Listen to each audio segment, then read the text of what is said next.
सौतेली बहनें रंगापुर नाम के गांव में शालिनी नाम की एक औरत रहा करती थी। उसे दो बेटियां थी। एक का नाम था शिवानी और दूसरी का सुहानी। शिवानी जब छोटी थी तब उसकी माँ गुजर गई थी, जिसके कारण उसके पिता रघु ने दूसरी शादी कर ली। मगर उनका भी कुछ सालों में बीमारी की वजह से देहांत हो गया और इसी वजह से शिवानी के मन में उसकी माँ और बहन के प्रति प्रेम उत्पन्न नहीं हो पाया। शिवानी और सुहानी में हमेशा झगड़ा हुआ करता था। दोनों भी बहनें एक दूसरे से कभी प्यार से बात नहीं करती थी। शालिनी ये सब देख बड़ी चिंता में रहा करती थी। ऐसे ही एक दिन शिवानी सुहानी, चलो आ जाओ, खाना खा लो। हाँ माँ आई। हाँ माँ, मैं भी आई। ऐसा कहकर दोनों बेटियां वहां आ जाती है और देखती है तो उनकी माँ ने उन दोनों के लिए गाजर का हलवा बनाया था। वो देख सुहानी और शिवानी बहुत खुश हो जाती है। माँ, तुमने ये हलवा मेरे लिए बनाया है, मुझे बहुत पसंद है। मुझे पता है कि मेरी दोनों बेटियों को हलवा कितना पसंद है, इसीलिए तो मैंने तुम दोनों के लिए हलवा बनाया है। और मेरे लिए माँ? अरे हाँ बेटी, मैंने तुम्हारे लिए भी बनाया है। चलो अब जल्दी से खा लो, तुम दोनों को कॉलेज भी तो जाना है ना। जी माँ, मैं ये कटोरी ले लूँ, मुझे जल्दी पहुँचना है कॉलेज में। हाँ ले लो। और सुहानी, तुम ये वाली कटोरी ले लो। जी माँ। दोनों भी हलवा खाती है और एक दूसरे की ओर बहुत गुस्से से देखकर वहाँ से चली जाती है। वो दोनों भी कॉलेज में एक साथ पढ़ा करती थी। फर्क सिर्फ इतना था कि शिवानी 3rd ईयर में थी और सुहानी 1st ईयर में।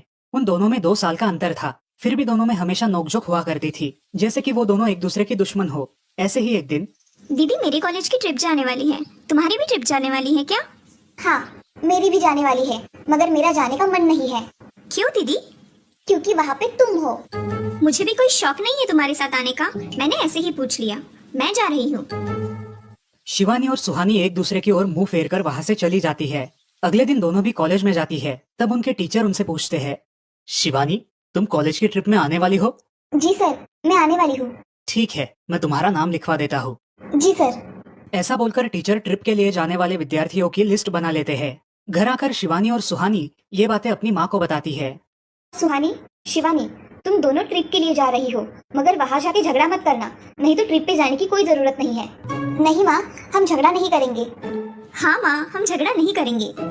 तो फिर ठीक है, तुम दोनों जाओ। ये लो ट्रिप के लिए पैसे, और बाकी के लिए तुम्हारे पास ही रखना। माँ, हम कल जाएंगे और 2 दिन के बाद वापस आएंगे। ठीक है, चलो अब सो जाते हैं, कल तुम दोनों को निकलना है। अब वो सब खाना खाकर सो जाती है। अगले ही दिन सुबह उठकर वो दोनों भी अपने अपने बस में बैठकर ट्रिप के लिए निकल जाती है और इधर शालिनी अपने काम में व्यस्त हो जाती है। ऐसे ही कुछ देर बाद शालिनी को शिवानी का फोन आता है।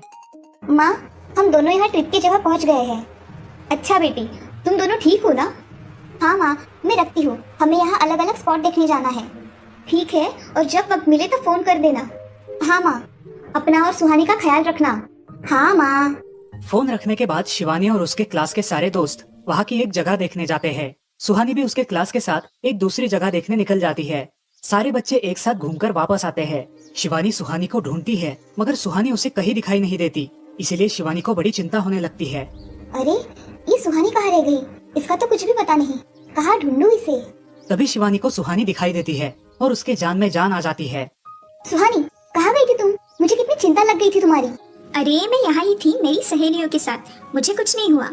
ऐसा बोलकर सुहानी वहाँ से चली जाती है। दूसरे दिन सब लड़के लड़कियाँ जल्दी उठकर अपनी तैयारी कर लेते हैं और पहाड़ पर जाने के लिए निकलते हैं। वो सब आज थोड़ा घूमकर शाम तक निकलने वाले थे। सब विद्यार्थी एक हिल स्टेशन देखने चले जाते हैं। शाम होने तक उस पहाड़ी का मजा उठाते हैं, लेकिन सुहानी बिना किसी को बताए उस पहाड़ी के एक अनजान हिस्से में चली जाती है। वहाँ का मनमोहक दृश्य देखते देखते गलती से उसका पैर फिसल जाता है और वो वहाँ से नीचे गिर जाती है। शाम हो जाने के कारण सभी विद्यार्थी वहाँ से निकलने लगते हैं और यहाँ सुहानी एक पेड़ के सहारे उस पहाड़ी की चोटी पर लटकी रहती है। शिवानी सभी विद्यार्थियों में अपनी बहन को ढूंढती है, लेकिन वो उसे कहीं नहीं मिलती।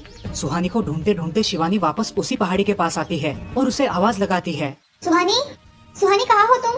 दीदी, मैं यहाँ हूँ, बचाओ मुझे, मैं यहाँ हूँ। सुहानी की आवाज की ओर जाते ही उसे पता चलता है कि सुहानी पहाड़ी पर लटकी है। ये सब देखकर शिवानी बहुत घबरा जाती है। शिवानी अपनी पूरी ताकत लगाकर उसे ऊपर खींच लेती है। तुम यहाँ क्यों आई थी? अगर तुम्हें कुछ हो जाता तो मैं क्या करती? माँ को क्या जवाब देती? दीदी, मेरा पैर फिसलकर मैं वहाँ गिर गई। मैंने बहुत आवाज दी, मगर मेरी आवाज किसी ने नहीं सुनी। तुम ढूंढती हुई आई और मुझे बचा लिया। तुम दुनिया की बेस्ट दीदी हो। हाँ सुहानी, चलो अब घर जाने के लिए देर हो जाएगी, बस निकल जाएगी। सुहानी को ऊपर खींचते वक्त शिवानी के हाथ पर बहुत सारे जख्म हो गए थे, इसीलिए सुहानी अपनी ओढ़नी फाड़कर उसके हाथ पे बांध देती है और अब वो दोनों बस के पास चले जाते हैं। क्या हुआ है शिवानी, हाथ से खून बह रहा है तुम्हारे? कुछ नहीं सर, मैं वहाँ पे गिर गई थी। अब मैं ठीक हूँ। टीचर और सारे छात्र गाड़ी में बैठकर घर जाने के लिए निकलते हैं। घर आने के बाद शिवानी सारी हकीकत अपनी माँ को बताती है और वो सब सुनकर माँ दोनों को गले लगाकर रोने लगती है। तुम दोनों एक दूसरे के साथ होते हो, इसीलिए मुझे कोई टेंशन नहीं रहता। मगर मेरी बच्चियों, खुद का भी ख्याल रखा करो। उस दिन के बाद दोनों सौतेली बहनों ने अपने बीच की सब नोकझोंक बंद कर दी और हंसी खुशी सगी बहनों की तरह रहने लगी। दोस्तों, इस कहानी से हमें ये सीख मिलती है कि हम सबको एक दूसरे के प्रति द्वेष की भावनाएं छोड़कर प्यार से रहना चाहिए। चंदनपुर नाम के गांव में चंपा नाम की एक औरत रहती थी। पति, 2 बच्चे और एक बेटी, ऐसा उनका पूरा परिवार था। उसका पति श्रीधर पोस्ट ऑफिस में जॉब करता था। उसके कमाई से ही घर चलता था। चंपा ने अपने घर के सामने एक छोटी सी दुकान खोल के रखी थी। उससे उसे जो भी मुनाफा होता वो अपनी बेटी की शादी के लिए जमा करके रखती। ऐसे ही बहुत दिन बीत जाते हैं। अब बच्चे भी बड़े हो जाते हैं। बड़ा बेटा अशोक डॉक्टर और छोटा बेटा रवि वकील बन जाता है और दोनों अपनी ट्रेनिंग पूरी करने लगते हैं। एक दिन उनकी बहन ज्योति के लिए एक अच्छा रिश्ता आता है और ज्योति की शादी पड़ोस के गांव के सरपंच जी के बेटे से हो जाती है। ज्योति बहुत ही कामचोर और गुस्सा करने वाली होती है। इसी कारण उसके ससुराल से उसे निकाल दिया जाता है। वो अपने पति को लेकर अपने मायके रहने आती है। अब चंपा का जमाई दुकान चलाता है और चंपा और ज्योति आराम से वहाँ रहती है। अरे ज्योति, जरा अपने कामचोर पति को कुछ काम करना क्यों नहीं सिखाती हो? कुछ काम का नहीं है वो। अरे हाँ माँ, उनके पिताजी ने तो उन्हें ही घर से निकाल दिया और हमारे माथे मर दिया। जाने दो, पति है। माँ और बेटी इसी तरह तानेबाजी करती रहती।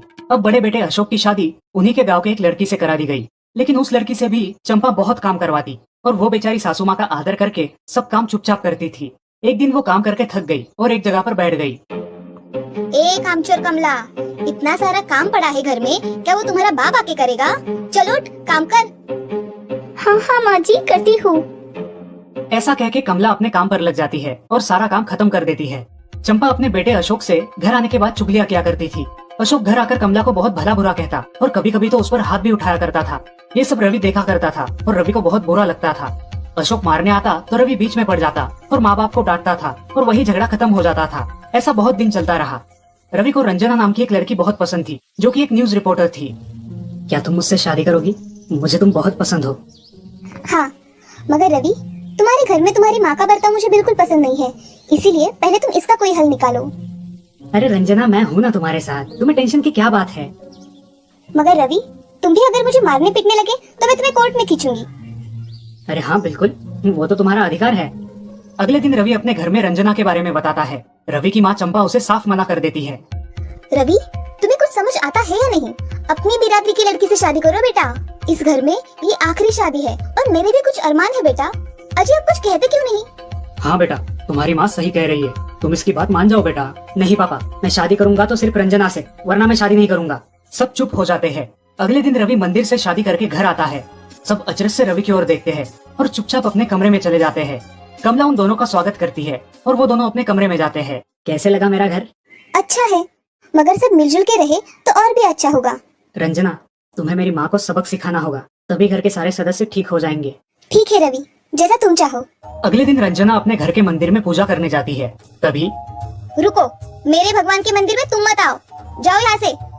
ये कहकर सास रंजना को वहाँ से भगा देती है और घर के किसी भी काम को करने से मना कर देती है।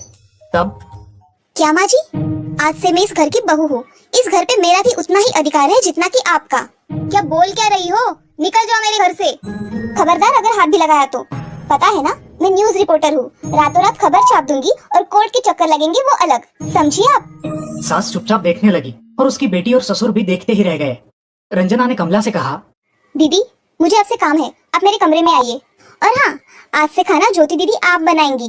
अरे माँ, तुम कुछ बोल क्यों नहीं रही हो? ये मुझे काम करने को बोल रही है। अजय, सुनते हो? चलो मेरी मदद करो। हाँ आता हूँ। ज्योति किचन का काम करने चली गई और सास बाहर का काम करने लगी। रंजना कमला को लेकर अपने कमरे में गई और उससे कहा, कमला दीदी, आप कुछ कहते क्यों नहीं? आप चुपचाप सह लेती हो, उसका ये नतीजा है। अब देखो दीदी कैसे काम कर रही है। आप कुछ काम करती थी क्या शादी के पहले? नहीं रंजना, मगर अब घर से ही अपना खुद का कुछ व्यवसाय शुरू करने का सोच रही हूँ। बहुत अच्छी दीदी, अब आप किसी से मत डरिए, हम हैं आपके साथ। सच में किसी के साथ होने का कितना महत्व होता है। अब उसकी सासू माँ ही घर के सारे काम करने लगी थी और ज्योति को काम करवाने की वजह से ज्योति भी अपने ससुराल जाने की सोच रही थी। अजी, यहाँ तो काम वाली से भी ज्यादा बुरी हालत हमारी हो गई है। चलो हम हमारे घर चलते हैं, सब है हमारे यहाँ। अरे रे, आप कहाँ चली?